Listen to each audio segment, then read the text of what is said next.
Phone ring అయింది నిశాంత ఇంట్లో. Hello అంది నిశాంత. నిషా? దినకర్ గొంతు వినపడగానే ఫోన్ పెట్టేసింది నిశాంత. మళ్ళీ మోగింది ఫోను. దినకర్ గొంతు వినపడగానే ఫోన్ పెట్టేసింది. అలా 4 సార్లు జరిగింది. హైదరాబాద్ పాత నగరంలో దివాన్ దేవిడి. అది ఒకప్పటి నిజాం రాష్ట్ర ప్రధానమంత్రి సాలార్జంగ్ భవంతి.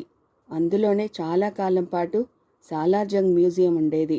ఇప్పుడు మ్యూజియం కొత్తగా కట్టిన బిల్డింగ్లోకి మారిపోయింది. దివాన్ దేవిడిలో కోర్టుల సముదాయం ఉంది. అందులో మెట్రోపాలిటన్ మెజిస్ట్రేట్ కోర్టులో బయట బెంచి మీద కూర్చుని ఉంది నిశాంత. దినకర్ని చూడగానే ఆమె మొహంలో ఆశ్చర్యం కనపడింది. లేచి వచ్చింది. ఆమె మొహంలో నిన్నటి అలుక లేదు. ఒక పక్కకి నడిచారు ఇద్దరు. దినకర్, ఇక్కడికి ఎందుకు వచ్చావు? నీ కోపం వచ్చిందేమో, సారీ చెప్పాలని వచ్చాను. మంచివాడివే. అదంతా ఉత్తిత్తి కోపమని నీకు తెలీదా ఏమిటి? ఉత్తిత్తి కోపమైనా సరే నా మనసుని పిండేస్తుందని నీకు తెలియదా?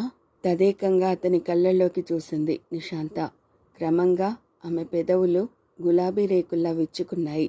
అరవిరిసిన నందివర్ధనం లాంటి చిరునవ్వు కనపడింది. ఎందుకు తెలియదు? బాగా తెలుసు. థ్యాంక్స్ నిషా. నేను నిన్నింక డిస్టర్బ్ చేయను. వస్తానేం? ఆదుర్దాగా చూసింది నిశాంత. ఉండు, ఆ కుర్రాడిని విచారించడం కాగానే నేనే సాక్ష్యం చెప్పాలనుకుంటాను. తర్వాత ఇద్దరం కలిసి వెళ్ళిపోదాం. విజిటర్స్ గ్యాలరీలో కూర్చుని బోను వైపు చూశాడు దినకర్. బోన్లో నిలబడి ఉన్నాడు ఒక చిన్న కుర్రాడు. అతనికి పట్టుమని 10 ఏళ్లు కూడా ఉండవు. అతన్ని ప్రశ్నిస్తున్నాడు పబ్లిక్ ప్రాసిక్యూటర్. నీ పేరేమిటి బాబు? విక్కీ. పూర్తి పేరు చెప్పు. వెంకటకృష్ణ. ఎన్నేళ్ళు? 8. ఎన్నో క్లాస్ చదువుతున్నావు? 4. ఏ స్కూలు? Grammar school. చూసినది చూసినట్లు చెప్పగలవా నువ్వు? చెప్పగలను. అబద్ధాలు చెబితే ఏమవుతుందో తెలుసా? అబద్ధాలు చెప్పిన వాళ్ళకి కళ్ళు పోతాయి. జడ్జి వైపు సాభిప్రాయంగా చూశాడు పబ్లిక్ ప్రాసిక్యూటర్. పర్వాలేదు, పిల్లాడు తెలివైన వాడే. ఇతని సాక్ష్యం మనం లెక్కలోకి తీసుకోవచ్చు అని తలాడించాడు జడ్జి. చిన్నపిల్లల చేత కోర్టులో ప్రమాణం చేయించరు. కానీ వాళ్ళు ఎంతవరకు విషయాలు సరిగ్గా చెప్పగలరు అన్నది తేల్చుకోవడానికి గాను ముందుగా కొన్ని ప్రశ్నలు వేసి పరీక్ష చేస్తారు. మళ్ళీ ప్రశ్నలు వేయడం మొదలెట్టాడు ప్రాసిక్యూటర్. విక్కీ, చనిపోయిన వైదేహి గారు నీకేమవుతారు? ఆమె మా అమ్మ అన్నాడు విక్కీ. అతని గొంతులో దుఃఖం ధ్వనించింది. మీ అమ్మను చంపిన హంతకుడిని నువ్వు చూసావా? చూశాను. మళ్ళీ చూస్తే గుర్తుపడతావా? గుర్తుపడతాను. ఎక్కడ చూసినా గుర్తుపడతావా? ఉన్నట్లుండి ఏడవడం మొదలెట్టాడు విక్కీ. విక్కీ, ఎందుకు ఏడుస్తున్నావు అన్నాడు ప్రాసిక్యూటర్ ఆదుర్దాగా. సమాధానం చెప్పలేదు విక్కీ. మరింత బిగ్గరగా ఏడవడం మొదలెట్టాడు. కోర్టులో కలకలం మొదలైంది. చొక్కా పైకెత్తి కళ్ళు తుడుచుకుంటూ మళ్ళీ జరిగిందంతా ఒక్కసారిగా గుర్తొచ్చినట్లు పెద్దగా ఏడ్చాడు విక్కీ. బుజ్జగిస్తున్నట్లు అన్నాడు పబ్లిక్ ప్రాసిక్యూటర్. విక్కీ, ఏడవకు. చెప్పు, ఏమైంది? ఎందుకు ఏడుస్తున్నావు? భయపడ్డావా? ఎక్కిళ్ళు తగ్గాక తడుముకుంటున్నట్లు అన్నాడు విక్కీ. మా అమ్మని చంపిన మనిషి ఇక్కడే ఉన్నాడు సార్. కోర్టులో ఉన్న అందరూ ఒక్కసారిగా శ్వాస లోపలికి తీసుకున్న శబ్దం. విస్తుపోతూ అడిగాడు పబ్లిక్ ప్రాసిక్యూటర్. మీ అమ్మను చంపిన మనిషి ఇక్కడే ఉన్నాడా? ఎవరతను? అదుగో, అతనే అమ్మను చంపేసింది అని చేయి చూపించాడు విక్కీ, సూటిగా దినకర్ని చూపిస్తూ. అందరి తలలు అప్రయత్నంగానే దినకర్ వైపు తిరిగాయి. అందరి చూపుల్లో ఆరోపణ. నేను మీ అమ్మను చంపానా? అన్నాడు దినకర్ దిగ్భ్రాంతి చెందుతూ. సరదాగా సర్కస్ చూస్తున్న ప్రేక్షకుల మధ్యకి హఠాత్తుగా పెద్ద పులి దూకేస్తే ఎంత కల్లోలం చెలరేగుతుందో అంత కల్లోలం చెలరేగింది కోర్టులోని ప్రేక్షకుల గ్యాలరీలో. హంతకుడు తమ మధ్యలోనే ఉన్నాడని తెలియగానే పొట్టిగా అర్భకంగా కనబడుతున్న ఒక మనిషి తన గొంతునెవరో నులిమేస్తున్నట్లు గుడ్లు తేలేసి భయంగా దినకర్ వైపు చూశాడు. పబ్లిక్ ప్రాసిక్యూటర్ కూడా ఆశ్చర్యంగా చూశాడు దినకర్ వైపు. అప్పటిదాకా షాకులో ఉన్న దినకర్ అప్పుడే స్పృహ వచ్చిన వాడిలా అన్నాడు. This is non sense. నాకు ఈ కుర్రాడెవరో తెలియదు. నన్ను అనవసరంగా ఈ కేసులో ఇరికిస్తున్నాడు. నేనెవరిని చంపలేదు. నన్ను నమ్మండి. అతనికి తెలియకుండానే కేకలు పెడుతున్నంత పెద్దగా వస్తోంది అతని గొంతు. ఆర్డర్, ఆర్డర్ అన్నాడు జడ్జ్. అతి ప్రయత్నం మీద తనని తాను కంట్రోల్ చేసుకోగలిగాడు దినకర్. కానీ ఎవరో ఒక బకెట్తో నీళ్లు అతని మీద గుమ్మరించేసినట్లు ఒక్కసారిగా ఒళ్లంతా చెమటలు పట్టేశాయి అతనికి. తల వెంట్రుకల మధ్య నుంచి స్వేదం సన్నటి సెలయేరులా నుదుటి మీదకు జారింది. క్షణాల్లో షర్టు తడితడిగా అయిపోయి ఒంటి కతుక్కుపోయింది. బోనులో ఉన్న కుర్రాడు విక్కీ వైపు తిరిగాడు పబ్లిక్ ప్రాసిక్యూటర్. విక్కీ, ఇతనేనా మీ అమ్మను చంపింది అన్నాడు దినకర్ వైపు చూపిస్తూ. ఆ ఎర్రకోటేసుకుని ఆయనే మమ్మని చంపాడు అన్నాడు విక్కీ ధారాపాతంగా కారిపోతున్న కన్నీళ్ళని ఎడం చేత్తో తుడుచుకుంటూ. ముందుగా అమ్మ గొంతు పిసికాడు. అమ్మ తప్పించుకుని పక్కకు దొర్లింది. అయినా వదలకుండా దిండుని అమ్మ మొహం మీద నొక్కి పట్టేసుకున్నాడు. చాలాసేపు గిలగిల కొట్టుకుంది అమ్మ. తర్వాత చచ్చిపోయింది అని మళ్ళీ వెక్కిళ్ళు పెడుతూ ఏడవడం మొదలెట్టాడు విక్కీ. అప్పటిదాకా ఒక పక్కన నిలబడి కేస్ ప్రొసీడింగ్స్ని శ్రద్ధగా గమనిస్తున్న పోలీస్ ఇన్స్పెక్టర్ జలీల్ అలర్ట్గా అయిపోయి దినకర్ వెనుకకు వచ్చి నిలబడ్డాడు. ఆ మర్డర్ కేస్ డీల్ చేస్తోంది అతనే. విక్కీని ఓదార్చడం మొదలెట్టాడు పబ్లిక్ ప్రాసిక్యూటర్.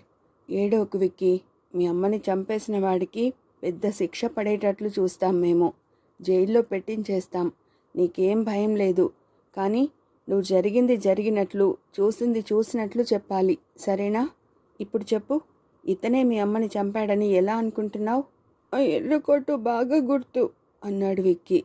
ఎర్రకోటు వేసుకున్నాడు కాబట్టే ఇతను మీ అమ్మని చంపినవాడనుకుంటున్నావా? కాదంకుల్, నాకు బాగా గుర్తు. ఈయనే ఆ రోజున మా అమ్మని. ఏడుపు ముంచుకొచ్చేసింది విక్కీకి. అరుస్తున్నట్లు పెద్దగా అన్నాడు దినకర్. నేను నిజం చెబుతున్నాను, నన్ను నమ్మండి. ఈ కుర్రాడు నన్ను చూసి ఇంకెవరో అనుకుని పొరపాటు పడుతున్నాడు.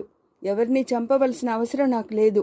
ఇన్స్పెక్టర్ చెయ్యి గదమాయిస్తున్నట్లు దినకర్ భుజం మీద పడింది. కొద్ది క్షణాల తర్వాత ఆ చెయ్యి కొంచెం కిందకి జారి దినకర్ మోచేతిపైన గట్టిగా బిగిసింది. తాను అప్పటికే అనధికారికంగా అరెస్ట్ అయిపోయినట్లు అనిపించింది దినకర్కి. విక్కీతో అన్నాడు పబ్లిక్ ప్రాసిక్యూటర్. మరి ఆ టైంలో నువ్వేం చేస్తున్నావు విక్కీ? ఏడుపు ఆపుకుంటూ అన్నాడు విక్కీ. యాపిల్ కోసే కత్తి ఉంది అక్కడే. దాన్ని తీసుకుని ఈయన వీపులో గుచ్చేశాను. కత్తి ఇతని వీపులో గుచ్చుకుందా? రక్తం కూడా కారింది. ఈ పిల్లాడు చెబుతున్నది కరెక్టే అయితే కత్తి దిగబడిన గుర్తులు ఇతని కోటు మీద ఒంటి మీద కూడా ఉండాలి అన్నాడు పబ్లిక్ ప్రాసిక్యూటర్ స్వాగతంగా, ఎవరిని ఉద్దేశించకుండా. దినకర్ వెంటనే నిలబడి ఉన్న ఇన్స్పెక్టర్ చూపులు అప్రయత్నంగా దినకర్ కోటు మీదకి పోయాయి. శాటిన్ బ్రాకెట్ కలిసిన కల్నేతలాగా ఉంది ఆ ఎర్రకోటు. కళ్ళు చిట్లించి మరింత తీక్షణంగా చూశాడు. ఆ కోటు వెనుక భాగంలో 4 అంగుళాల మేర చిరిగిపోతే దాన్ని డార్నింగ్ చేసినట్లు ఉంది. అదే కోటులో నుంచి కొన్ని శాటిన్ దారాలు, కొన్ని బ్రాకెట్ దారాలు తీసి చిరిగిపోయినంత ఆ కాస్త మేరని తిరిగి నేతనేసినట్లుగా అతి నైపుణ్యంగా డార్నింగ్ చేశారు. పట్టి పట్టి చూస్తే కానీ అక్కడ చిరుగు ఉన్న సంగతి ఎవరికీ అర్థమయ్యేలా లేదు. దినకర్ని దాదాపు లాక్కెళ్తున్నట్లు బయటికి నడిపించుకొచ్చాడు ఇన్స్పెక్టర్. కలలో నడుస్తున్న దానిలా డాక్టర్ నిశాంత కూడా వెనకే వచ్చింది. మిస్టర్, ఓసారి కోటు విప్పండి అన్నాడు ఇన్స్పెక్టర్ కటువుగా. లుక్, నాకిదంతా ఏమీ అర్థం కావడం లేదు అన్నాడు దినకర్. అర్థమయ్యేట్లు చేస్తాను, కోటు విప్పండి. అవసరమైతే తన మాటలే చెంపదెబ్బలా చెల్లున తగిలేలా గొంతు మార్చగలిగిన సామర్థ్యం ఉంది ఆ ఇన్స్పెక్టర్కి. Remove the coat. విధి లేక కోటు విప్పాడు దినకర్. షర్ట్ కూడా విప్పాడు దినకర్. సరిగ్గా ఆ కోటు చిరిగిన స్థానంలోనే అతని వీపు మీద కత్తి గాయం లాంటి మచ్చ ఉంది. ఆ ఒక్క మచ్చే కాదు, ఉక్కు ముక్క లాంటి అతని ఒంటి మీద అనేకమైన గాయాల తాలూకు మచ్చలు ఉన్నాయి. అతన్ని ఎవరో క్రూరంగా కొట్టినట్లు, ఎర్రగా కాలిన లోహంతో వాతలు పెట్టినట్లు, సిగరెట్లతో కాల్చినట్లు, చర్మాన్ని చీల్చినట్లు రకరకాల గాయాల తాలూకు మచ్చలు. జీసస్ క్రీస్తుని సిలువ ఎక్కించినప్పుడు ఆయన శరీరానికి వైద్యశాస్త్రంలో ఎన్ని రకాల గాయాలు ఉంటాయని చెబుతారో అన్ని రకాల గాయాలు తగిలాయని అంటారు. తలకు ముళ్ళ కిరీటం పెట్టడం వల్ల కలిగిన గాయాలు, కడుపులో ఈటెలతో కుమ్మడం వల్ల ఒరుసుకుపోయి కలిగిన గాయాలు, సిలువను మోసుకుంటూ నడిచి వస్తున్నప్పుడు మధ్య మధ్యలో తట్టుకు కింద పడిపోవడం వల్ల డోక్కుపోయిన గాయాలు, సిలువ మీదికి ఎక్కించి కాళ్లకు చేతులకు మేకులు దిగేయగా కలిగిన గాయాలు, అలా అన్ని రకాల గాయాలు దినకర్ ఒంటి మీద ఉన్నాయి.